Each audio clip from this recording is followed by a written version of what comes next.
നമ്മുടെ ഈ ഒരു കാലഘട്ടത്തിൽ അല്ലെങ്കിൽ ഈ ഒരു 2025 തൊട്ട് 24-25 കണക്കുകൾ എടുക്കുകയാണെങ്കിൽ കുട്ടികൾ ഈ അബ്യൂസസിലേക്ക് ഏർപ്പെടുന്നത് എന്ന് വെച്ചാൽ 15 വയസ്സിലുള്ള കുട്ടിയാണ് എങ്കിൽ 14-13 വയസ്സുള്ള കുട്ടികളെയൊക്കെ അബ്യൂസ് ചെയ്യുന്ന രീതി വളരെയധികം റിപ്പോർട്ട് ചെയ്യപ്പെടുന്ന ഒരു സാഹചര്യമുണ്ട്.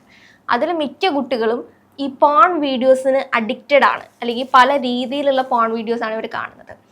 ശരിക്കും ഇവർ എന്ന് വെച്ചാൽ 18 വയസ്സിന് മുകളിലേക്കുള്ളവർക്ക് മാത്രമേ കാണാൻ പറ്റുള്ളൂ എന്നൊരു നിബന്ധന ഉള്ള സ്ഥിതിക്കാണ് ഏറ്റവും കൂടുതൽ കുട്ടികൾ പോൺ വീഡിയോസ് കാണുന്നത്. അപ്പോൾ ഇവർക്ക് ശരിക്കും ഈ സെക്സ് എഡ്യൂക്കേഷൻ നമ്മൾ കൊടുക്കണമെന്ന് പറയുന്നുണ്ട്. ഏത് രീതിയിലാണ് നമ്മൾ ഇവർക്ക് കൊടുക്കേണ്ടത്? ഇതിപ്പോൾ ഈ സെക്സ് എഡ്യൂക്കേഷൻ എന്ന് പറയുന്നത് നമ്മളുടെ മുതിർന്നവരുടെ ഒരു കൺസെപ്റ്റ് വെച്ചിട്ടാണ് അത് പറയുന്നത്.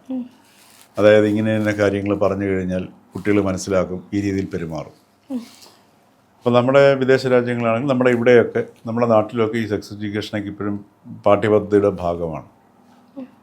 അങ്ങനെ സെക്സ് എഡ്യൂക്കേഷൻ എന്ന് പറഞ്ഞിട്ടല്ലെങ്കിൽ പോലും റീപ്രൊഡക്റ്റീവ് സിസ്റ്റത്തിനെ കുറിച്ചൊക്കെ പഠിക്കാനുണ്ടാവും.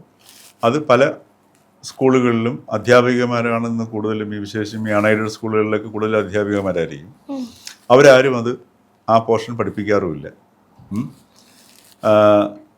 ഈ സെക്സ് എഡ്യൂക്കേഷൻ എന്ന് പറയുന്ന ഒരു സംഗതി ഈ നേരെ നമ്മൾ എഡ്യൂക്കേഷൻ സെക്സിലേക്ക് വന്നു കഴിഞ്ഞാൽ ഇപ്പോൾ 13, 14, 15 വയസ്സുള്ള കുട്ടികൾക്കൊക്കെ നമ്മളുടെ കാഴ്ചപ്പാടല്ലിരിക്കുന്നത്. ഈ കൗമാരം എന്ന് പറയുന്നത് it's A period of temporary madness എന്നാണ് പറയുക. താൽക്കാലികമായൊരു ഭ്രാന്തിൻ്റെ അവസ്ഥയാണ്. ആ ഭ്രാന്തിൻ്റെ അവസ്ഥയിലാണ് നമ്മളുടെ മുതിർന്നവരുടെ കൺസെപ്റ്റ് അനുസരിച്ചിട്ട് ഇന്ന സംഗതികൾ കുട്ടികൾക്ക് പറഞ്ഞു കൊടുത്തു കഴിഞ്ഞാൽ അവരതുപോലെ കേൾക്കും, അതുപോലെ പ്രവർത്തിക്കും എന്നൊക്കെ പറയും. അവരുടെ ആ ഒരു കാലഘട്ടം എന്ന് പറഞ്ഞു കഴിഞ്ഞാൽ അവരുടെ ഒരു ഫ്ലഡ് ഗേറ്റ് എന്ന് പറയും, ഒരു ഈ പറഞ്ഞ പോലെ ഡാമിൻ്റെ എനർജിയിലേക്ക്, വിശേഷം ആൺകുട്ടികളുടെയൊക്കെ അവസ്ഥ എന്ന് പറഞ്ഞാൽ ഈ ഡാമിൻ്റെ നിറഞ്ഞിടക്കുന്ന ഡാമിൻ്റെ ഷട്ടർ തുറക്കുന്ന പോലുള്ളൊരവസ്ഥയാണ്. ഒരു പുതിയ ലോകത്തിലേക്ക് അവർ പ്രവേശിക്കുകയാണ്. മനസ്സിലല്ലേ? പെൺകുട്ടികൾക്കും സ്വാഭാവികമായിട്ട്, പക്ഷെ പെൺകുട്ടികളിലേക്കാൾ കൂടുതൽ അഗ്രഷൻ വരുന്നത് ആൺകുട്ടികളിലാണ്. അത് ഈ ഡാമിൻ്റെ ഒരു പുതിയ ലോകത്തിലേക്ക് അങ്ങോട്ട് മാറുകയാണ്, ലോകം മാറുകയാണ് ചെയ്യും. അപ്പോൾ ആ ലോകം മാറുന്ന സമയത്ത് എനർജിയാണ്, ഊർജമാണ്. അപ്പോൾ അതിനവർക്ക് ആ ഊർജത്തിനകത്ത് അവരുടെ അതെങ്ങനെ അത് വിനിയോഗിക്കണം, ഈ പുതിയ ലോകം എന്താണെന്ന് അറിയുമ്പോഴത്തേക്ക് സ്വാഭാവികമായിട്ടും അവരുടെ ശാരീരികമായ മാറ്റങ്ങൾ വരുന്ന സമയമാണ്. ഈ മാറ്റങ്ങളും പുതിയ ലോകവും പുതിയ ലോകത്തേക്ക് ഇങ്ങനെ പരിചയപ്പെടുന്ന ഒരവസ്ഥയാണ്. അവരുടെ ഉള്ളിലുള്ള കുഞ്ഞിനെ ചവിട്ടി മെതിച്ചുകൊണ്ട് ഒരു അഡൾട്ട് രംഗപ്രവേശം ചെയ്യുന്ന സമയമാണ്. ആ അഡൾട്ട് ഇങ്ങനെ രംഗപ്രവേശം ചെയ്യുന്ന സമയത്ത് ഈ വേദന മുഴുവൻ ചവിട്ടി മെതിക്കപ്പെടുന്ന കക്ഷി എന്ന് പറഞ്ഞാൽ കുഞ്ഞാണ്. 13 വയസ്സിലും ഇവനിൽ ഈ കുട്ടിത്തവും 14-15 വയസ്സിലും ഈ കുട്ടിത്തം അവശേഷിക്കുന്നുണ്ട്. ആ കുട്ടിത്തത്തിന് അവൻ അതുവരെ ശീലമുള്ളത് കുട്ടിത്തമാണ്. അതിനെ പിടിച്ചു വയ്ക്കുമ്പോഴാണ് ഈ അഡൾട്ട് ഇങ്ങനെ വന്നത് ശല്യം ഇങ്ങനെ മർദ്ദിച്ച് മുമ്പോട്ട് പോകുന്നത്. മുതിർന്ന വ്യക്തിക്കാണല്ലോ ആരോഗ്യം ഉണ്ടാവുക. അപ്പം ഈ അഡൾട്ടിനെ അവൻ കാണുന്നത് അവൻ്റെ അച്ഛനായിട്ടാണ് കാണുന്നത്. അതുകൊണ്ടാണ് ഈ കൗമാരപ്രായത്തിലൊക്കെ ചെറുപ്പത്തിലൊക്കെയുള്ള കുട്ടികൾക്ക് ഈ അച്ഛന്മാരോട് ഭയങ്കര റബൽ ഒരു സ്വഭാവമൊക്കെ വരുന്നത്. അപ്പം അതിനെ അടിച്ചമർത്താൻ വരുന്നു. ഈ മുതിർന്ന അച്ഛനും അമ്മയൊക്കെ നോക്കും, ഇങ്ങനെ പറയാൻ പാടില്ല, അങ്ങനെ ചെയ്യാൻ നിബന്ധനകളുടെ പുറത്ത് നിബന്ധനകളായിരിക്കും. അപ്പോൾ ഇങ്ങനൊരു കാലഘട്ടമാണ്. അപ്പോൾ ഈ കാലഘട്ടത്തിലാണ് ഈ പറഞ്ഞതുപോലെ ഇന്നത്തെ സാങ്കേതിക വിദ്യ എന്ന് പറഞ്ഞു കഴിഞ്ഞാൽ ഇപ്പം കൊച്ചു കുട്ടികൾ പോലും കാണുന്നുണ്ട്, ടെലിവിഷനിൽ കാണുന്നുണ്ട്. ടെലിവിഷനിലും ഈ പറയുന്നത് പോലെ ഈ പോൺ വീഡിയോസ് വരുന്നില്ലെങ്കിൽ പോലും പല പല രംഗങ്ങളുമൊക്കെ കണ്ട് ഇന്നിപ്പം കുട്ടികൾക്ക് ന്യൂഡിറ്റി ഒന്നും ഒരു വലിയ പ്രശ്നമല്ല, അതൊരു നോർമൽ കാഴ്ചയായിട്ട് മാറിയിട്ടുണ്ട്. അപ്പോൾ അങ്ങനെ ഒരു സാഹചര്യത്തിൽ എത്ര തന്നെ ഈ പിന്നെ എക്സ്പോസ്ഡ് ആയിട്ടുള്ള സൊസൈറ്റി ആണെങ്കിൽ പോലും ഈ വൈകാരികത മനുഷ്യരിൽ എന്നും ഉണ്ടാവും. ഇതെന്നില്ലാണ്ടാവുന്നു അന്ന് മനുഷ്യർക്ക് അവസാനിക്കും. കാരണം അത് പ്രകൃതിയുടെ ഒരു നിയമമാണ്. അപ്പോൾ ഇതിലേക്ക് എങ്ങനെ നമ്മൾ ഈ കുട്ടികളെ ഇതിനെ ഒരു ഈ സെക്സ് എഡ്യൂക്കേഷനൊന്നും നമ്മൾ അതിൻ്റെ ധർമ്മം നിർവഹിക്കുന്നതിന് വേണ്ടി പഠിപ്പിച്ചു കൊടുക്കേണ്ട ആവശ്യമൊന്നുമില്ല. അങ്ങനെയാണെങ്കിൽ മനുഷ്യരാശി ഇവിടെ വരെ വരേണ്ട ഇങ്ങനെയൊന്നും വരില്ലല്ലോ ആവശ്യമില്ല. അത് ജന്തുസഹജമായിട്ടുള്ള സംഗതി. പക്ഷെ ജന്തുസഹജമായ വൈകാരികത അല്ല മനുഷ്യനിൽ പ്രവർത്തിക്കുക എന്നുള്ള ബോധ്യത്തിൻ്റെ അടിസ്ഥാനത്തിൽ അവൻ്റെ മനുഷ്യനെ ഉയർത്തിക്കൊണ്ടുവരണം. മനസ്സിലായില്ലേ?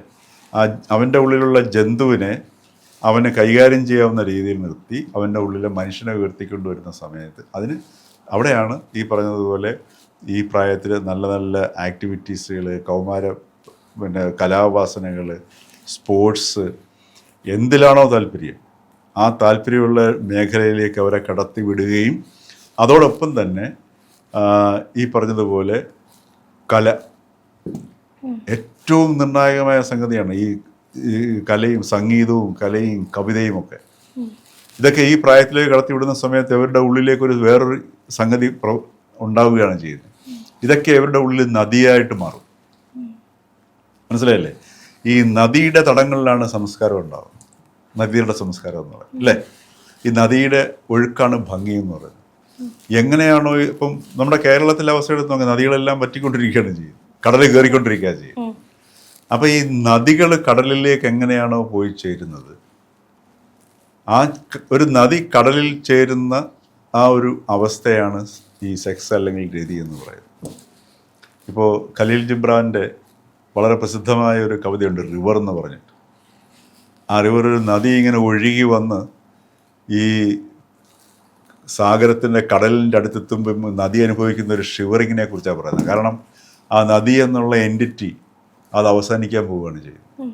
പക്ഷേ ആ നദി മരിക്കുകയാണ് ചെയ്യുന്നത്. ആ നദി മരിച്ചിട്ട് കടലിലേക്ക് ചേരുന്നു, പിന്നെ അത് കടലായി മാറുകയാണ് ചെയ്യുന്നത്. മനസ്സിലായി? പിന്നെ നദിയില്ല, അതിന് നദി മാറി കടലായി മാറുന്നു. ഇതേപോലെയാണ് സൗന്ദര്യത്തിലൂടെ രതിയിലേക്ക് പ്രവേശിക്കുന്നത്. സെക്സ് എഡ്യൂക്കേഷൻ ഇത് തന്നെയാണ്. സെക്സിലേക്ക് വരുമ്പോൾ നിങ്ങൾ അവിടെ 2 പേരുള്ള വ്യക്തികൾ, 2 സ്ഥാനമുള്ള വ്യക്തികൾ, 2 വ്യക്തിത്വം, ജാതി, മതം ഒന്നുമില്ല. ഈ ഒരു സാഗര പ്രവേശനമാണ് യഥാർത്ഥത്തിൽ രതി അല്ലെങ്കിൽ സെക്സ് എന്ന് പറയുന്നത്. അപ്പോൾ അത് നേരിട്ട് ആ അവസ്ഥയിലേക്ക് എത്തുകയാണെങ്കിൽ പുഴകളില്ലാതെ സമുദ്രമാവുന്ന അവസ്ഥയിലേക്ക് വരും. അപ്പോൾ ഈ പുഴകളുടെ ഗതി എങ്ങനെയാണോ, ഒരു പുഴ എങ്ങനെയാണോ സമുദ്രത്തിൽ വന്ന് ചേരുന്നത്, അതുപോലെ വേണം വിദ്യാർത്ഥികളെ ഇതിലേക്ക് കൊണ്ടുവരിക.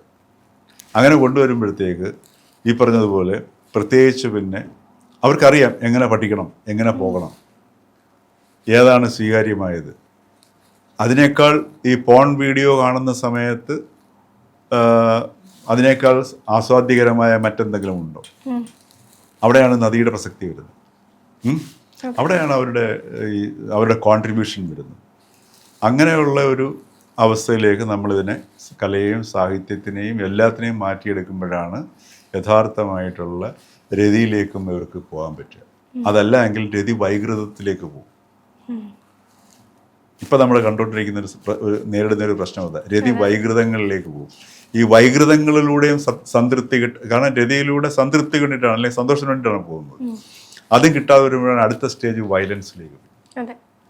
അവിടെയാണ് ഈ പറഞ്ഞതിലുള്ള പല നമുക്ക് അസുഖകരമായ അല്ലെങ്കിൽ നമുക്ക് വളരെ അത്ഭുതം തോന്നുന്ന വാർത്തകളൊക്കെ പലപ്പോഴും കേൾക്കുന്നത് അവിടെയാണ്.